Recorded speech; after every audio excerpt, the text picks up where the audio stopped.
Picture this. You've built the perfect credit card setup, so seamlessly integrated into your life that you can't imagine living without it. It's optimized for your spending. It provides protections and also high-end elite benefits and experiences that you enjoy on a regular basis. This is your credit card endgame, the cards that you want to get and hold forever. I'm going to tell you what my credit card setup for life is and teach you how to build out the same model for yourself.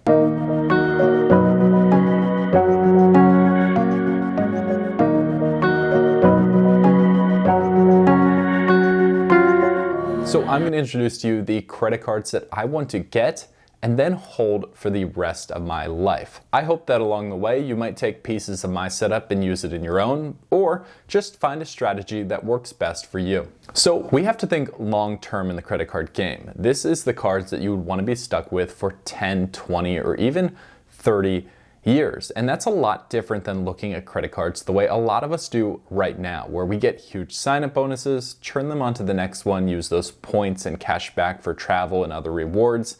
This is a lot less fluctuation, and it's really dedicating yourself to solid cards that provide a ton of value year in and year out, so you don't have to go through all of the different changes and different accounts and all of the stuff that comes with the credit card churning game. For this setup, there are 3 rules that you'll want to follow when building your own. Rule 1 is every card must have a purpose. Rule 2 is account for annual fees. You can't pretend that they just don't exist. Rule 3, the setup has to be practically deployable. This means that if you have so many credit cards they can't fit inside your wallet, then you probably went too far and need to scale it back for simplicity's sake. Additionally, you're going to want to ask yourself these 3 important questions to decide which types of cards you want to slide in to your setup for life. I'll lay them out here and then answer them for you myself. Question 1, are you team travel, team cash back, or a mixture of both? Question 2, what do you think your finances in the future are going to look like? Are you going to want no annual fee charges on your credit card statements, or are you okay with getting annual fees if it's the right credit card? And finally, in the future, what is your annual spending going to look like?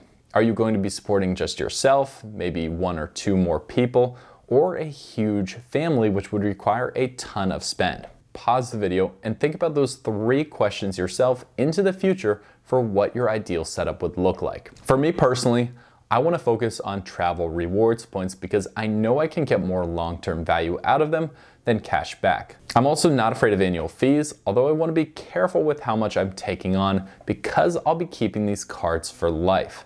And finally, I'm hoping one day to be able to have a family, which is definitely going to be a lot different than just supporting myself and my wife and my dog Kylo for the moment. Now that I've laid out the groundwork for the lifetime setup, let me show you which credit cards that I would personally keep for the rest of my life. Part 1 to the setup, which is actually going to be 3 cards all at one time, is the Chase Trifecta. Now, if you've watched the channel for a while, you know that I really like Chase, and currently I have the Chase Sapphire Preferred. But for a lifetime setup, that requires a certain upgrade and optimization of my Chase cards, which means the Chase Trifecta is going to be perfect to be the first part of my lifetime setup. The Chase Trifecta gets divided into 2 parts, the Chase Freedom Flex and the Chase Freedom Unlimited as my earning points cards. Those cards will work together, and I'll tell you how in a second to earn a ton of Chase points. The last third of that trifecta is the Chase Sapphire Reserve, which is the luxury travel and point redemption credit card that completes the trifecta. Let's break that down. I'll be doing spending for the majority of my purchases on just 2 cards, the Freedom Flex and Freedom Unlimited. That's because the Freedom Unlimited earns 3% on dining, 3% on drugstore purchases, 5% on travel purchased through Chase, and a flat 1.5% on everything else. I'll be using the Freedom Unlimited, especially in those last 3 categories in which I can put a ton of spend onto this card in a lot of situations, especially that 1.5% cash back on everything else. Now, of course, I won't be using these Chase points for cash back, but I'll actually be converting them to something way more beneficial, with the Sapphire Reserve through Chase Ultimate Rewards. The Freedom Flex will work right alongside the Freedom Unlimited, but earning me points in a different way. The Freedom Flex earns 5% cash back in quarterly rotating categories up to $1,500. The great thing about the Freedom Flex is these categories are super attainable. Quite often they're gas stations or big retailers like Amazon or Target, and they rotate through for these unusually high earnings multipliers that really do allow you to earn a ton of points in just a very short amount of time. Now, between the Freedom Flex and the Freedom Unlimited, I'll be able to take all of this cashback earnings and send it over to the Chase Sapphire Reserve, which will allow me to elevate my travel, not only through things like TSA pre-check and the lounge access, but also give me a $300 travel credit and allow me to use my points through Chase Ultimate Rewards to either get a 1.5x multiplier on every single point I've earned through the Freedom Unlimited and the Freedom Flex, or potentially transfer them out to travel partners through Chase for even more redemption value than on the Chase travel portal. Now, this trifecta is extremely powerful, and 2 of the 3 cards come with no annual fee. But an important thing to keep in mind when you're building out your own trifecta, if that's part of your lifetime setup, is that the Sapphire Reserve accounts for a hefty $550 annual fee. Now, I can justify that because of the travel credit and the amount of points the Flex and the Unlimited will earn that will get that point multiplier that the Sapphire Reserve offers. However, it's important to track that so far in this setup, I'm up to $550 in annual fees, and we'll monitor going through as we look at the next 2 cards to complete the lifetime setup. Now, one of the most important things to think about as you fill your wallet with cards that get you closer and closer towards a setup that you can just hold for the next 15 to 20 years is your highest spending category. It's already pretty obvious to me with the amount of money that I spend on food and dining now for just me and my wife that food and dining expenses are going to be pretty large when I have a family down the road. So that being said, I'm sure you've already guessed it, but the part 2 of my setup in the credit cards that I want to hold for life is the gold card from American Express. Now, this is an obvious one, but let me break down exactly why that this is a no-brainer for a lifetime credit card. I already explained how expensive I think food and dining is just for myself and my wife, but I can't even imagine with a family of 3, 4, or maybe even more how quickly that adds up. Fortunately, the great thing about the AmEx Gold is unlike a lot of other dining cards, which give you these nice 5 and 6x multipliers or cash back on your spend, they usually cap food and dining at a few $1,000s per cycle or per quarter. The AmEx Gold allows you to get 4x back on both food and dining up to $25,000 of spend per year. Now that is quite a long ways of getting some of the best multipliers you can in any food and dining credit card before you start to get capped. The next aspect of the gold, which is really useful in a lifetime setup, is going to be the dining credits. You get $120 in dining credits and $120 which can be used for Uber Eats, divided evenly through the 12 months of the year.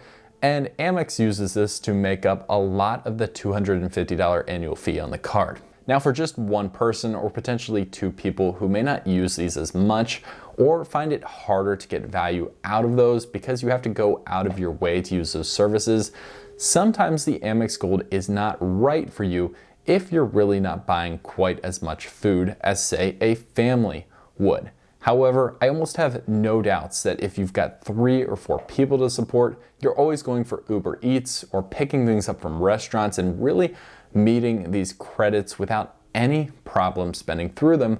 That makes this card just so much more appealing for someone who has to spend for multiple people rather than just 1 or 2 people, in my opinion. Now, I already know that I will get way more value out of this card than the annual fee of $250 costs, but since it's important to keep track of these as you're building out this type of setup, the total that we're at right now is $800 in annual credit card fees, with 1 part of the setup remaining. The 5th and last card that I would consider a lifetime card for the setup has to fill the last slot remaining, which really serves 2 purposes. 1, a specific hotel credit card, and also a credit card that will earn higher multipliers on gas spend, which is really the last category of spending that I do regularly that I haven't addressed yet here so far. My choice for this is going to be the Marriott Bonvoy Boundless credit card from Chase. The Bonvoy Boundless earns 6x back on every dollar spent at Marriott properties, 3x back on gas purchases, and 2x on all other purchases. This is really just a card to keep and hold though for only gas purchases and also Marriott spend itself. Now, I travel a little bit for work and personal, and I expect that to continue in the long-term future, which means that I need a credit card that will give me a little bit more value than having to pay cash every single night or use points that I've accumulated through Chase or AmEx for those hotel stays. The Marriott Bonvoy Boundless actually fits this perfectly with a pretty low annual fee that I can make up every single year I travel. With the Bonvoy Boundless, I'll essentially be holding this card every single year to at least get the one free night that Marriott offers you as a card holder. The one free night award is essentially guaranteed positive value for your $95 annual fee on the card, as long as you're planning on traveling just once a year and staying in a Marriott property. Just to give some practical examples of actually how good this can be, for one night staying in downtown Phoenix, I pulled up two easy options to stay, both under 35,000 points. One would be the Moxy Phoenix downtown, which would cost 27,000 points. The other would be a more classic Residence Inn Phoenix downtown for 32,000 points, both properties that qualify for that free night stay you get from being a card holder. Now, normally both of these rooms each would cost $193 if you paid in cash, but since you're a card holder paying only your $95 annual fee, you're essentially creating a positive value of $98 every time you would stay in this room, for example, once a year. And that's just easy surplus value, and since I hope to continue to frequently travel in the future, it's really a no-brainer to fill that last slot with a hotel credit card that gets that done. This third and last part of the setup brings the running calculator of annual fees to $895, but is something I feel very comfortable with getting surplus value every single year without really having to sweat it whatsoever. So did this setup pass the test and make sense? For me, I personally think it did. It met all three rules. Each card has a purpose, whether it's for accumulating points, luxury travel benefits, food and dining spend, or hotel benefits. Yes, they all do. Each has an annual fee that can be justified, and I talked about that through every single card, how $895 in fees actually returns a ton of value to me year after year after year for holding these cards in the long run. And finally, is it practical? With only 5 cards to manage, I'd say it's a pretty easy setup and almost a no-brainer about which card to use in which situation. If you guys are considering building your own setup, what would that look like? Feel free to poke holes into mine as well if you see a card that I'm missing that just could be a little bit better. If so, let me know down below in the comments.